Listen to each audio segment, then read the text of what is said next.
Right, hey guys, how are we doing? Back another video from Annie News, and we got cut content for ReZero. So this is covering episode 2. It's a very, we're back into the suffering. It's very much like, whoa. But yeah, let's see what was left out. It's like, it's saying Subaru's disturbing deaths from the Archbishop of Wrath. So, I'm guessing some deaths from the original source material have been left out. So let's see what was left out. Wrath introduces something entirely new to Subaru. The way her power constantly resonates back and forth leads to this infinitely growing sense of whatever emotion Sirius wants him to feel. It's this mental torture that's explored more deeply in the novels, along with the whole fight that we didn't get to see. Oh wow, we missed a whole freaking fight, Jesus. Subaru had actually channeled his inner Indiana Jones and faced off head-to-head with Sirius in a way that was somewhat impressive. So cool with Amelia doing all that with the ice as well. I was like, yes, let's go! Sure, it may have just ended up with him dying anyway, but his whole approach towards it highlighted just how much he'd grown. So, as I go through that and all the other little details, hopefully you enjoy seeing everything the anime left out from the novels. Ooh. I'll be making these every week for every episode, so feel free to subscribe if you want to know everything there is to know about ReZero. Sick. Let's get started. Episode 52, Decisive End of Ice and Fire, covering chapters 1 and 2 from volume 17 of the light novel. With Subaru having returned from death for the first time in a year, you'd be surprised to know the emotion he was feeling now was anger. It wasn't so much this grim despair or uncertain confusion, but instead this endless resentment towards the fact that he had died. God, yeah, and he was just like, I feel sick. You see, it was over a year ago that Subaru vowed never to plunge headfirst into death again, yet only moments ago he walked right into it. His resolve to challenge every hardship and ordeal with every ounce of strength he had was effectively rendered meaningless in the face of who he now knew as Wrath. So, for him to fail the pledge he'd made back during the witch's trial in Sanctuary, well, that overwhelmed him with both shame and anger. It was a brutal combination that would have resulted in self-loathing next, if not for Subaru realizing how little time he had. Before, all his save points were hours to days before the moment of his death, but this time it was only minutes. It was a brand new challenge that Subaru had never faced before. Do you know what? I never thought about that. Yeah, it's same day. Usually it gets put back like ages beforehand. He has loads of prep time. This is not a lot. Yeah, and I think I remember thinking that when I was watching it, it's like, doesn't have a lot of time to prep for this again. Like, what? Whoa. Now, it was during all this that Priscilla couldn't even be bothered, and that actually went to comfort Subaru a bit. The way it was so in character for her just put him at ease. This helped him to compose his thoughts and eventually led to his decision to try things solo. Normally, Subaru would have had no problem asking Beatrice for help, but because Amelia was a likely target, he couldn't risk having her be by herself. Ever since what had happened to Rem, Subaru was constantly fearful of a similar fate befalling Amelia. He was so traumatized by that the fear of what could happen drowned out any thoughts of what should happen. He didn't ever think that way with Beatrice though, since regardless of what danger awaited them, Subaru knew his fate was intertwined with hers now. His sentiments towards her wouldn't ever stop him from fighting with her, since their relationship had crossed that line of resolve long ago. They were truly a team that would face everything together. Fast forward now to the confrontation in the tower, and this is where the biggest portion of content was cut. Not only did Subaru approach the whole thing completely different, but his end was a lot more disturbing than what we saw. Oh god. So it was as Subaru rushed there that he contemplated what happened in the last loop. He didn't know exactly how it was he died, but what he did know was that Sirius induced some type of mental corruption. He had essentially lost his mind, and that made remembering things a lot more difficult. Since the Yeah, like, that was so weird. Like, the whole episode, it was kind of like, okay, cool, episode 1. And then, like, the last 10 minutes was just like, what is going on? Memories he retained after death were influenced by his state during the moment of death. That made assuming anything from the last loop very risky. That being the case, choosing how to approach this loop was gonna be a lot harder. Like, he could cause a commotion and scatter everyone away from the tower, but that would only end up delaying things. Sirius clearly didn't have a specific target in mind, so if her show didn't happen here, then Subaru knew it would just happen somewhere else. Right? Yeah. It was a hollow victory that didn't change anything. Not the type of win that Subaru would be satisfied with. So, Subaru would be a bit more proactive and scope out the tower, until finding that the door was open. Inside was surprisingly empty, since the magical nature of the clock meant that no mechanical pieces were necessary. It made it so the only things present were the support pillars and a massive staircase. It was a hollow tower in which only his footsteps echoed. Eventually, Subaru had climbed to the point where he could hear Luzbel, but rather than him being by himself, Subaru could also hear the ramblings of the person who captured him. Right there with... So this is a bit different. Correct me if I'm wrong, but the editing on this, I'm liking the addition of the sound effects and noises to go along with what Annie News is explaining here. This is pretty cool. Luzbel was Sirius telling him just how proud she was of him. The tone sounded very reassuring, but the actual words were more like a blessing and a curse. It made it clear that the person speaking wasn't sane at all. It was from here that Subaru would have to approach quietly, putting to action the silent stepping lessons he was taught by Clint, Subaru's mentor and a steward serving Anaros. He's the one who's been training Subaru, and in addition to teaching him how to walk quietly, he's also the one who taught him how to use his whip. Oh, right, a weapon Subaru was now proficient with, enough to be deemed somewhat decent. Cool. It's not like he was an expert, but he did possess a level of mastery that was considered acceptable. Sick. The whip itself was a bullwhip just like Indiana Jones's, Nice. except Subaru's was a bit longer, making it slightly more difficult to use. It was a custom gift from Clind, serving as a sort of graduation present, one that bore the name of the demon beast it was crafted from. The guilty whip. God, sounds sexy. As for why Subaru chose the whip, well, as a weapon well suited for tricks and feints, it fit nicely with Subaru's own style of fighting. He knew he couldn't compete against swordsmen in a sword fight, but perhaps something like a whip could make things a bit more even. Alright, yeah, I If get that, there was I any get that. weapon that could match his cunning, the whip was certainly one of the best candidates. It also gave him the ability to quickly land hits against opponents that were stronger than him. So, as Subaru slowly crept up behind Sirius, he first made sure he was within range to land an attack, then quickly wound his whip in a way that emphasized speed over force. He wasn't so strong that he could knock someone out instantly with it, but if he could at least restrain his target before they noticed, then that on its own was a significant advantage for him. He was hoping to grab hold of Sirius, then toss her over the banister. Right. It was before the whip could even wrap itself around Sirius's neck, though, that Sirius would already be asking Subaru why he was so angry. She hadn't even turned around, yet somehow she knew that Subaru was in the middle of attacking her. That's when she would deflect the whip with her own chains, entangling the two together, making both of them useless. Fortunately, this worked in Subaru's favor, since all he had to do now was tug to force her off balance. It was just enough to make her stumble and give Subaru the opportunity to tackle her. A powerful charge that would send her over the banister anyway. That's when Subaru would finally start to save Luzbel, leading to the events that we saw in the anime. If you're wondering how Sirius was able to find her way back up, well, somehow she'd managed to fling her chain, pull Subaru down, then use the resulting force to propel herself back up. Again, right. She'd essentially hit Subaru with the Uno reverse card and left him for death by what was essentially a barbed hanging. This wasn't what made this death so grisly, though, since in the midst of Sirius revealing her power, Subaru was descending into a form of madness completely different from the first one. With his and Luzbel's fear bouncing back and forth, stacking on top of each other, the cascading effect it had on Subaru's mind made him lose his very sense of self. For him, everything in this moment was now fear. From Sirius's voice to the air itself, absolutely everything, no matter how minute, terrified Subaru down to his very core. Like, he wanted to close his eyes and see no more, but even the dark went to scare him too.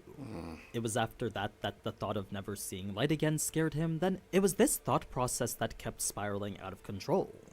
It went on and on until fear in its purest form became the only thing that Subaru could comprehend anymore. Jesus Christ. To him, fear was the only truth now.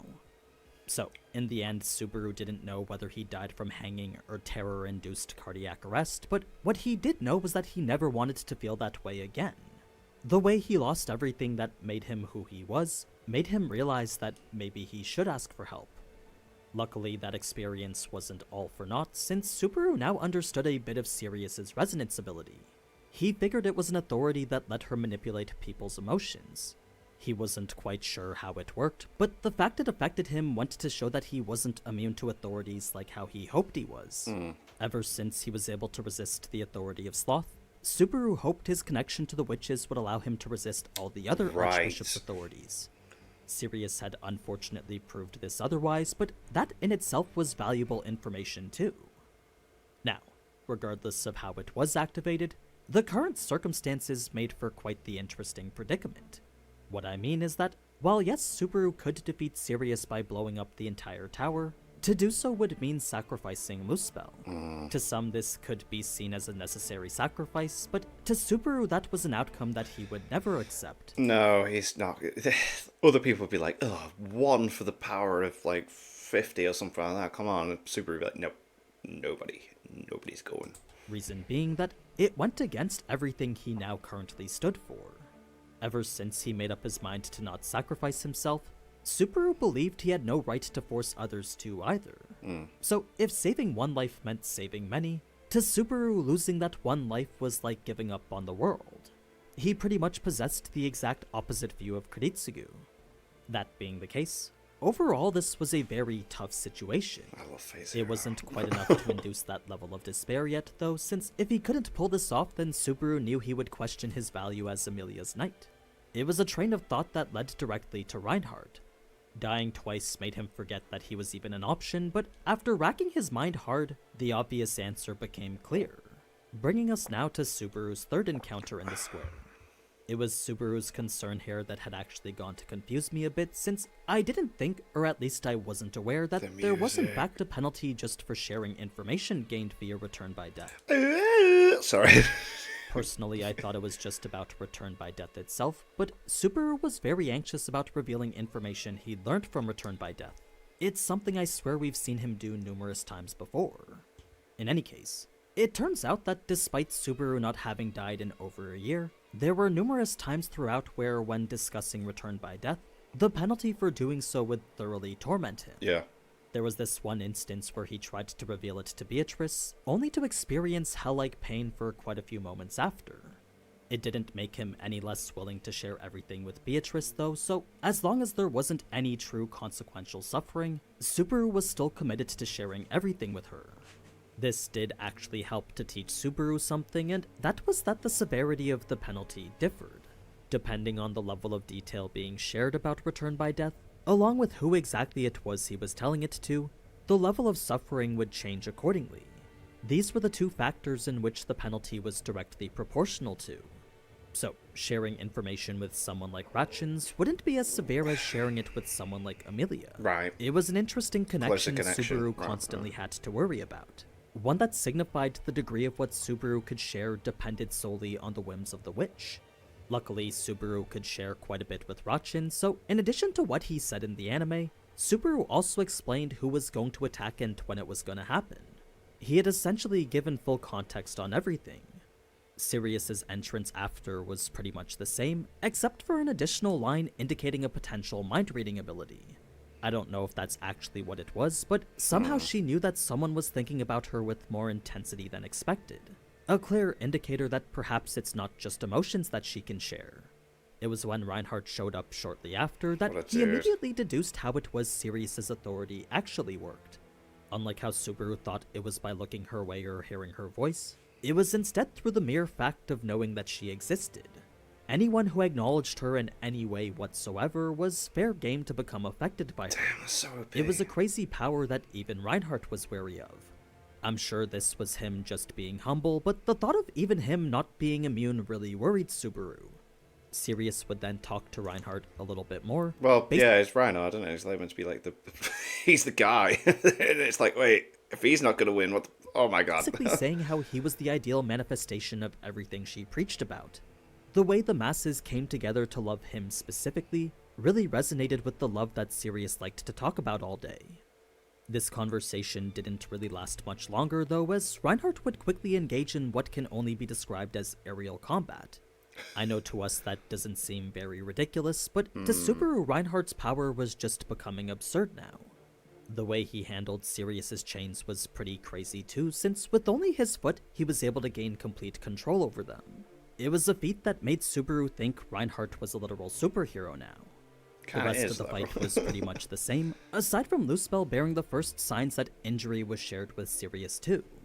Although Subaru didn't understand at the time, when saving Luzbel there were bruises on his arm that weren't there before. Injuries that are later hinted as one Sirius received during her fight with Reinhardt. Sirius also didn't just accept her fate either, and instead actually tried to flee by propelling herself away with her chains. Reinhardt of course caught her instantly, then chopped her in half along with everyone else. It was the first time that Subaru had ever died so cleanly. A demise so quick that rather than pain, the only thing Subaru could feel after was surprise. This did, however, provide the information he needed to understand how he died in the first loop, so now he knew Sirius's power wasn't just a resonance of emotions, but also a transference of physical conditions too. It was enough of a problem to get Subaru to seek out more help. It was in this scene that I was hoping to find more information on Reinhardt's power, but what we saw was pretty much all we got. His dominion over mana made everyone else's non-existent. Sure, this was definitely OP, but at the same time it was also very much inconvenient. It made it so none of Subaru's allies could stand on the same field together. Individually, they were all very much formidable, but together, well, there was no plan Subaru could come up with which would let them all reach their true potential. Now, after there was this whole conversation about how Sirius's authority was similar to the high-level spell Nect, leading to the basis behind why Shamok should work against it. Since that whole theory was immediately disproved though, I can see why the anime decided to cut it. Sirius's authority was more a curse that manipulated the soul itself, not some heretical abuse of a spell that let you share senses. That's why Shamok wouldn't work against it. This brings us then to Amelia, whose astute observation highlighted Subaru's emotions right now. The reason she could tell that Subaru was about to cry was because deep down Subaru was terrified. He'd just died 3 times in an hour, which was far more death than he was used to. I was gonna say, yeah, like, it's crazy. He's going through so much right now. It's usually like half a day, this is like 20 minutes. That's not to say that he would ever get used to dying, but to do so often was far more than what he'd handled before. His future was constantly being robbed from him in a way that was unacceptable. His soul defiled and his vow completely shattered. This is what it meant every time he died, so to have his existence trampled like that didn't really sit well with him. Fast forward to the actual fight now, and Sirius didn't come out unscathed by Amelia's attack. Half her bandages were soaked in blood, her left arm dangled as if broken, and her demeanor clearly unsteady and battered. What shocked Subaru more than that, though, was the way that Sirius just completely ignored him. She didn't even register that he was there, but instead focused solely on Amelia and Beatrice. The fight itself showcased Amelia's brand new style of combat, So which cool. Subaru She himself kicked dubbed as ass. Ice Brand Arts. It was a way of fighting that took full advantage of her massive mana capacity, one that constantly reformed her weapons, allowing her to launch high-speed combo attacks. She would go in fully intending to break her weapons of ice, then immediately reshape them into something new. To Subaru, it was a beautiful display that made him feel like he was watching a fairy dance.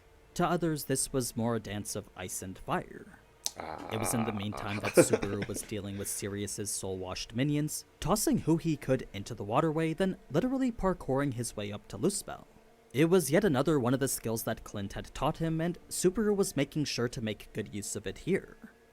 Now, there is a bit more to Amelia's fight, but that's actually something that I'm gonna save for next week since I'm not sure if they'll include it in the next episode. Oh, okay. So for now, that's everything about Season 3, Episode 2, and pretty much all that I gotta say for it.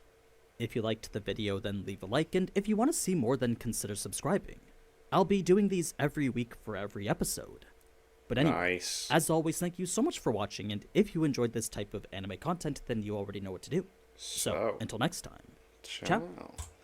Très cool. Love it. So there mustn't have been much in episode 1 to have, because it was like an hour and a half in it, so there must have been much they left out. But that's cool. We'll check these out every week.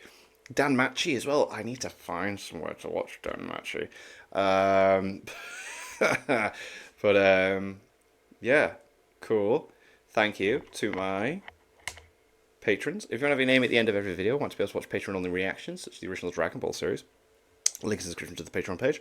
$1 a month is all I ask to help support the channel. It's greatly appreciated. Thanks for that. Thank you all for watching. What do you guys think of that? Guys, look at this. Click like, subscribe if you haven't really. Leave comments down below. Let me know what I should watch or discuss in future videos. I'll see you guys next time.